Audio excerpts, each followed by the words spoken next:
ॐ इदं विष्णुर्विचक्रमे त्रेधा निदधे पदं समूढमस्य पागुंसुरे स्वाहा। अद्यतनीयः पाठः निरुक्तस्य आचार्यकक्षायाः कृते वर्तते। आचार्यकक्षायां 10मः अध्यायः निरुक्तस्य इदानीं भवति। तत्र रुद्रदेवतायाः निर्वचनं सम्प्रति क्रियते। प्रकरणानुरोधेन रुद्रदेवतायाः निर्वचनम। आज का जो पाठ है वह निरुक्त से लिया गया है और आचार्य कक्षा के जो छात्र हैं उनके लिए यह पाठ निश्चित किया गया है। निरुक्त के 10वें अध्याय में रुद्र देवता का निर्वचन आया है।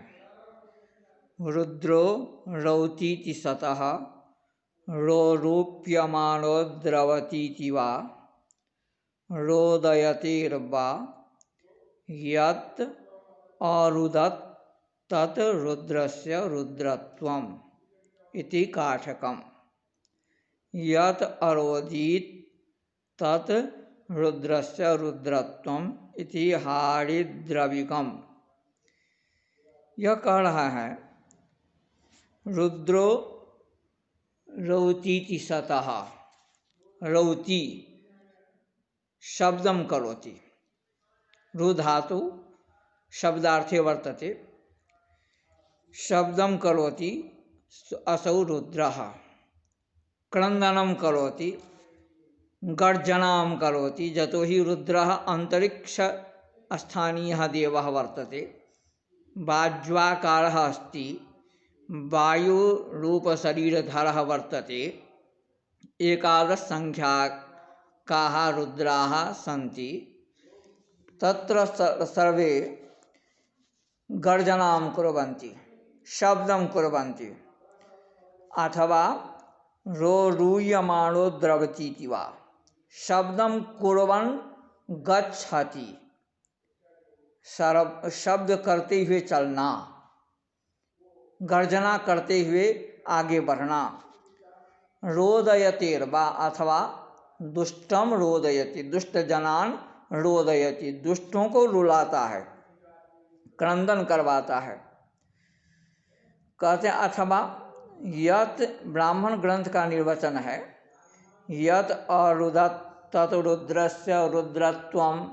यह रुद्रः जन्म काले एव क्रंदनम चकार तस्मात् रुद्रस्य रुद्रत्वम् इति विज्ञायते इति काठक संहितायां काठकस्य वचनम वर्तते। जो जन्म लेते ही क्रंदन किया वह रुद्र है। यद अरोदित तद रुद्रस्य रुद्रत्वम्।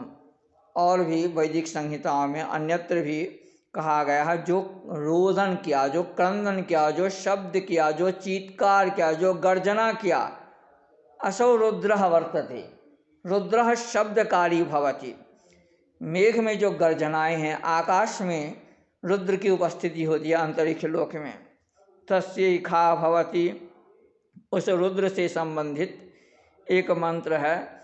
इमा रुद्राय स्थिरधन्वने गिरः क्षिप्रे शवे देवाय स्वधाम्ने अषाढ़ाय सहमानाय वेदसे तिग्मायुधाय भरताश्चिनोतु नः। ये कह रहा है इमा रुद्राय स्थिर धन्वने। स्थिर धन्वने दृढ़ धन्वने। यस्य रुद्रस्य धनुः सर्वदा दृढ़ं भवति। कदाचिदपि तो तस्य रुद्रस्य धनुः सामान्यं न भवति, दृढ़ं वर्तते। गिरः क्षिप्रे शवे रुद्रस्य विशेषणं जतो हि इमा रुद्राय स्थिर धन्वने क्षिप्रे शवे देवाय सुधामने अषाढ़ाय सहमानाय वेदसे तिग्मायुधाय एतानि सर्वाण्यपि पदानि रुद्रस्य विशेषण भूतानि विद्यन्ते। एक रुद्र देवता है जिसके विशेषण है स्थिर धनुमा, जिसका धनुष्वान स्थिर है, दृढ़ है, दिखाने के लिए नहीं है। शत्रुणाम संहाराय विद्यते। क्षिप्रे शवे, जो क्षिप्र ईशु वाला, बाण वाला है। देवाय, जो देवता है, जो चमकीला है, जो स्वयं ही अपना परिचय दे देता है। जो द्युस्थानी है, जो अन्नवान है, जिसके लिए अन्न दिया जाता है। जो शत्रुओं का संहरण करने वाला है। अषाढ़ाय सहमानाय, सहमान सह इति बलम, बलयुक्ताय, वेद से जो ही ब्रह्मा वर्तते, जो ही तो उत्पादक अस्ति। तिग्मायुधाय, तीक्ष्ण युधाय, दीप्त आयुधाय, दीप्तायुधाय। भरत शृणोतु नः, कतः अस्माकं गिरः शृणोतु न, गिरः शृणोतु न, गीः गिरौ गिरः, गिरः स्तुतिं, नः शृणोतु अस्माकं स्तुतिं शृणोतु। अयं भावः अस्मिन् मंत्रे यावन्ति पदानि विद्यन्ते तानि प्रायेण भगवतः रुद्रस्य विशेषणभूतानि विद्यन्ते। पुनश्च एकदा छात्राणां हिताय तेषां पदानाम् उच्चारणं क्रियते। रुद्राय स्थिरधनवने क्षिप्रे शवे, देवाय स्वधाम्ने, अषाढ़ाय सहमानाय, वेधसे तिग्मायुधाय। एतानि सर्वाण्यपि पदानि विशेषण भूतानि विद्यन्ते। अर्थात यो ही रुद्र अत्र स्तुतः वर्तते मंत्रेण ऋषिभिः, तत्र रुद्रस्य एतानि विशेषणानि विद्यन्ते। किं विशेषणमस्ति? रुद्रः स्थिरधन्वा वर्तते। क्षिप्रे शवये, क्षिप्र जस्य ईशुः बाणः क्षिप्र शीघ्रमेव गन्तुं सहते। पुनश्च देवः असो देवाय, स्वधाम्ने स्वधावय अन्नम, अन्नयुक्ताय, आषाढ़ाय शत्रूणां संहरणाय, पुनः सहमानाय बलयुक्ताय, वेधसे ब्रह्मणे, तिग्मायुधाय तीक्ष्ण आयुधाय। भरत शृणोतु नः, अस्माकं वाणीं, अस्माकं मंत्रपाठम, अस्माकं प्रार्थनाम् अंगीकुरुत। अयं भावः स भगवान् रुद्रः पाठकस्य प्रार्थकस्य प्रार्थनाम् अंगीकरोति। अवश्य पुनः द्वितीयः मंत्रः वर्तते। द्वितीया ऋक् अस्ति, लिखति तत्र तस्येखा परा भवति। जाते दिद्युदवस्पृष्टा दिवस्परीक्षमया चरति परिशा वृणक्तु नः।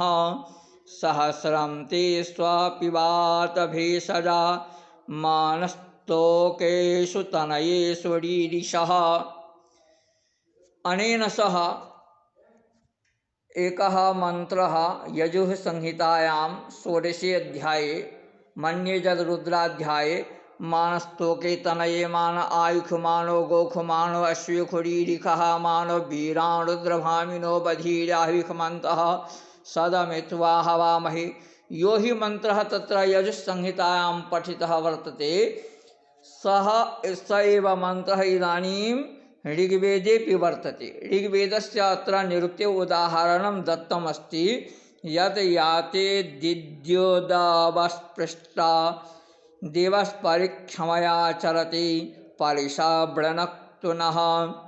सहस्रं ते स्वपिबात भेषजा मानस्तोषे तोकेषु तनयेषु रीरिषः। कः भावः? अस्य मंत्रस्य कः अर्थः? अर्थः वर्तते, हे रुद्र, जाते दिद्युदवस्पृष्टा दिवस्परिक्षमया चरति। दिद्युत, दिद्युत माने विद्युत, द्योतनीय, अर्थात रुद्र का जो आयुध है, रुद्रस्य यत् आयुधम यत् शस्त्रम अस्त्रम वर्तते अवशिष्टा रुद्रेण परिक्षिप्ता। रुद्रः शत्रून् अभिलक्ष्य तो अस्त्रम शस्त्रम वा परिक्षिपति। तो रुद्रेण परिशिष्टा जिद्युत अर्थात यत्र प्रकाशः वर्तते नाशस्य शक्ति वर्तते। दिवसपरि अर्थात अंतरिक्ष स्थानात् यो हि परिक्षिप्तः वर्तते। दिवसपरि पुनः दिवसपरि चलति। कुत्र चलति? क्षमया चलति। क्षमया क्षमानां पृथिवी पृथिव्यां चलति। अंतरिक्षात् परिक्षिप्तम अस्त्रम पृथिव्यां चलति। यतो हि पृथिव्यामेव बहवः दुष्टाः खलाः राक्षसाः अधमाः असुराः सन्ति। तेषां संहाराय रुद्रेण अस्त्रं परिक्षिप्तम्। तदस्त्रं पृथिव्यां चलति। परिसावृणक्तु नः। परि उपसर्गः, वृणक्तु इति क्रियापदं, मध्ये सा इति पदं पृथक वर्तते। किं भवति? तो वेदस्य यद् व्याकरणं वर्तते तत् सामान्य व्याकरणात् पृथक्भूतं भवति। कथम उच्यते? यतो हि उपसर्गाः क्रियायोगे, उपसर्गाः क्रियायोगे, क्रियायोगे उपसर्गस्य प्रयोगः श्रूयते। परन्तु वेदे किं भवति? व्यवहिताश्च एकं सूत्रं पाणिनिना तत्र प्रदत्तं। व्यवहिताश्च अर्थात व्यवधाने सत्यपि उपसर्गस्य प्रयोगः दृश्यते भवति वेदे। नान्यत्र लोके तथा न व्यवहारः, परन्तु वेदे भवति। पुनश्च वेदे अग्रे किं भवति? छन्दसि परेपि। छन्दसि परेपि इत्युक्ते किं? छन्दसि अर्थात वेदे वेदमन्त्रे उपसर्गस्य प्रयोगः, परेपि अर्थात आदौ क्रियापदस्य प्रयोगः, अन्ते च उपसर्गस्य प्रयोगः। लोके तथा न दृश्यते। कालिदासस्य काव्ये तथा न भवति। परन्तु अस्माकं वैदिक संहितायां वेदमन्त्रे इदं वैशिष्ट्यं भवति यत् उपसर्गः क्वापि भवितुमर्हति। कामम् आदौ भवति, मध्ये अनेकानि पदानि व्यवधानभूतानि सन्ति, अथवा तो परेपि भवति, छन्दसि परेपि। तस्मात् इदं सूत्रं सर्वदा छात्रैः विशिष्य वेदस्य छात्रैः ध्यातव्यं भवति। तो परिवृणक्तु सा नः। सा नः किं? तो या अवशिष्टा वर्तते रुद्रस्य सा परिवृणक्तु। किं? सा परिवृणक्तु, परितः वृणक्तु, वृजि वर्णने, वृजि वर्जने, वृजि वर्जने धातु वर्तते। अर्थात परिवृणक्तु, परितः वृणक्तु। रुद्र का जो प्रक्षिप्त जो आयुध है, जो पृथ्वी पर आ गई है, जिसको रुद्र ने वहां से प्रक्षेप कर दिया, वह आयुध हम जो प्रार्थक हैं, हम जो याज्ञिक लोग हैं, वहाँ पर उसको स्पर्श भी नहीं करे। वो हमारे चारों दिशाओं में हमारे आसपास रुद्र का आयुध नहीं आए। तस्मात् वृणक्तु नः सहस्रं ते स्वापिबात। सहस्रं ते स्वापिबात कहता है रुद्र सहस्रं ते स्वापिबात भेषजा मानस्तोकेषु तनयेषु।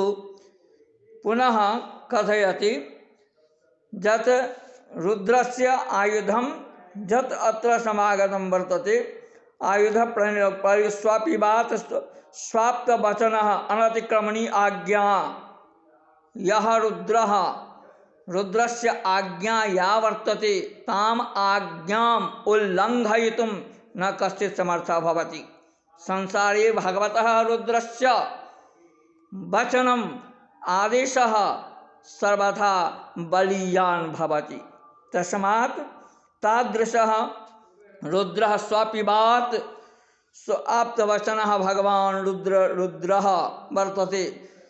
भेषजा सहस्रम भेषजा मानस्तोषे तनेषु रीरिषः कथयति हे रुद्र, आप हमारे जो पौत्र हैं, पुत्र हैं, हमारी जो संतति हैं, उसकी सुरक्षा करो। आप बहुत सारे आयुधों को, बहुत सारे औषधियों वाले हैं, उन औषधियों से आप हमारी रक्षा करो। आपके पास बहुत सारे औषधियाँ हैं, आप उससे हमारी रक्षा करो। आपके जो बाण हैं, धनुष बाण हैं, आपके जो आयुध हैं, आपका जो कोप है, उससे हमारी संतति की रक्षा हो।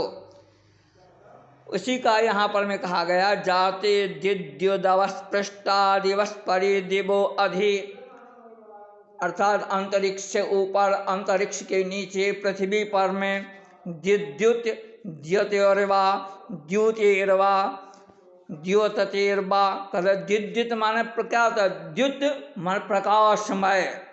क्षमया चरति, क्षमा इति पृथ्वी तस्याः तृतीया एक वचने क्षमया चरति पृथिव्यां तस्यां चरति तया चरति विक्षमापयन्ति चरतीति वा परिव्रनक्तुनः।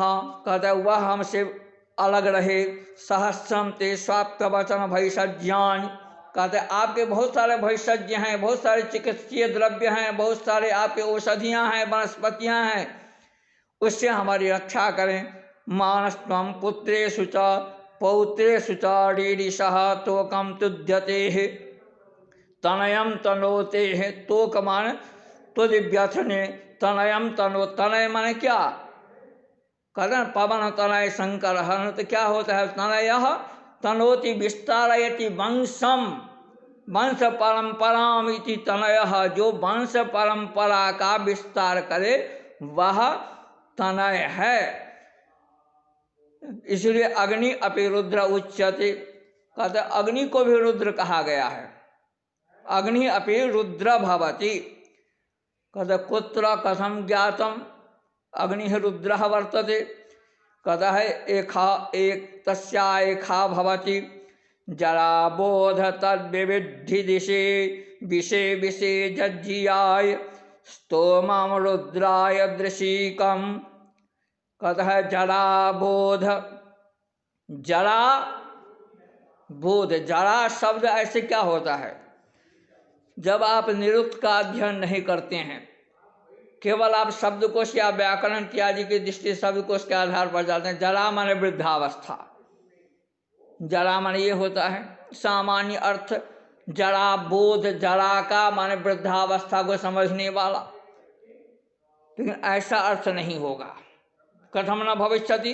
तो जरा बोध, बोध अर्थात जरा जड़त्या गणिता, स्तुति करता, स्तुति ही जरते है जरा। इसलिए निरुक्त को पढ़ना आवश्यक होता है। निरुक्त में जरा का अर्थ होता है स्तुति ही, जरते है स्तुति कर्मणः।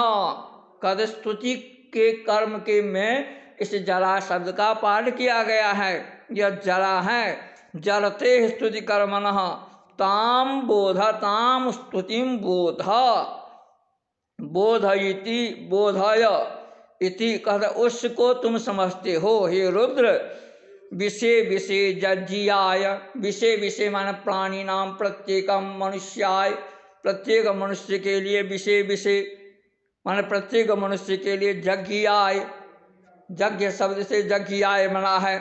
कहते यज्ञ जग, प्रत्येक यज्ञ के लिए यज्ञ में स्तोमम रुद्राय दृशीकम। यहाँ पर में रुद्र शब्द है। कहते यहाँ रुद्र जो है यह अग्नि को संबोधित करके किया गया है, लेकिन यहाँ अग्नि अपि रुद्र उच्यते, अग्नि को भी रुद्र कहा गया। तस्मात् स्तोमम रुद्राय दृशिकम, कहता हे रुद्र हमारे स्तोम को, हमारे मंत्र को, हमारे पाठ को आप सुने। स्तोकमम रुद्राय दृशिकम, उसी को कहता जरा स्तुति जरते स्तुति कर्मणः ताम बोधा तया बोधयिता इति वा तद विविद्धि तद कुरु मनुष्यस्य जजनाय स्तोमम रुद्राय दर्शनीयम दृशिकम मन दर्शनीयम। कहता है उसको आप, उस यज्ञ को प्रत्येक मनुष्य के लिए आप सहज करवा दें। जहाँ पर में मनुष्य अपनी स्तुति करता है, क्या होता है जब हम स्तुति करते हैं, पाठ करते हैं, तो किसी देवता के लिए करते हैं। अब आपकी स्तुति को वह देवता सुनता है या नहीं सुनता है, कैसे समझें? देवता आपकी स्तुति को समझता है, ध्यान दे रहा है। इसके लिए जरूरी किसकी है?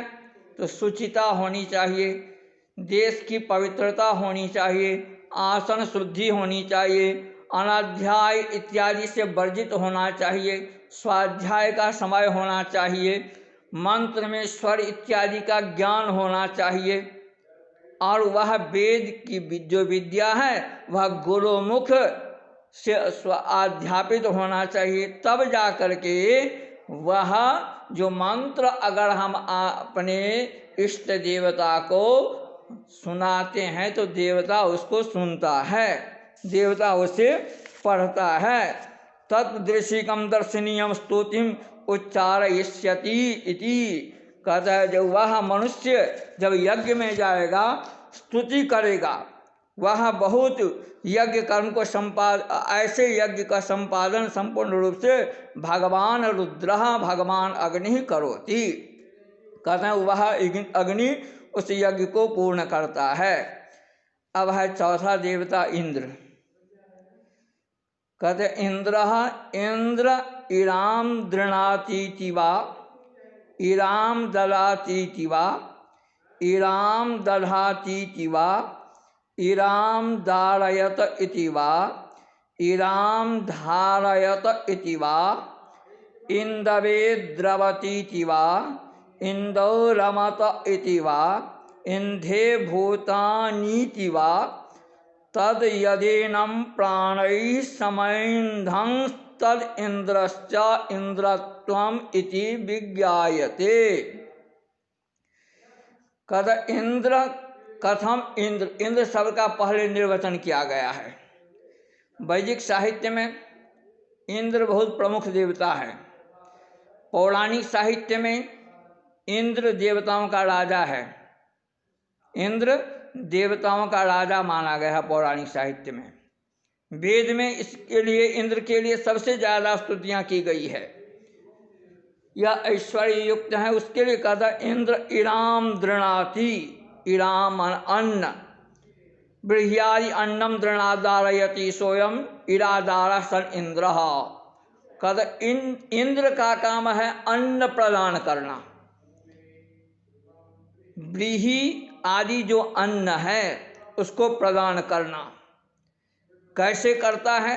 तो जमीन को खोद करके, हल चला करके इत्यादि, जमीन से अन्न कभी भी इस भूमंडल से ही प्राप्त हो सकता है। अन्न को प्राप्त करने के लिए कोई फैक्ट्री नहीं है, कोई उद्योग नहीं है, आपको इस भूमि में ही संघर्ष करना पड़ेगा। इस भूमि को ही आप उद्योग करेंगे तो इसमें से अन्न आएगा। इराम ददाति वा, इराम मन अन्नम ददाति वा, इराम दधाति धारयति, इराम अन्न को धारण करता है। इराम धारयत इति वा, कदा अन्न को वह देता है। तस् इराम धारयत इति वा, कहते अन्न को देने वाला अन्नदाता है, यह अन्न को देता है। इंदवे द्रवतीति वा, इंदवे इंदु माने सोम, कहता द्रव, यह सोम को देख करके सोम रस के प्रति ज़्यादा आसक्त होता है। इंदौ रमते इति वा, कहते सोम में यह रमन करता है। सोम यज्ञ विशेषेण इंद्र गच्छति। इंधे भूतानि इति वा, कहते भूत मान प्राणी मात्र में यह विकसित होता है, यह प्रदीप्त होता है, प्रकाशित होता है। कहते यत एनम प्राण समैंधस तद इंद्रस्य इंद्रत्वम इतिह विज्ञायते। कहते ब्राह्मण ग्रंथ में इंद्र को क्या कहा गया है? यह शरीर में सभी इंद्रियों के द्वारा इसे प्रदीप्त किया गया, सब इंद्रियों ने मिलकर के इसे प्रकाशित किया। तस्मात् इंद्र से इंद्रत्व इतिह विज्ञायते। और कहता इदम कर्णात् इति आग्रायणः, यह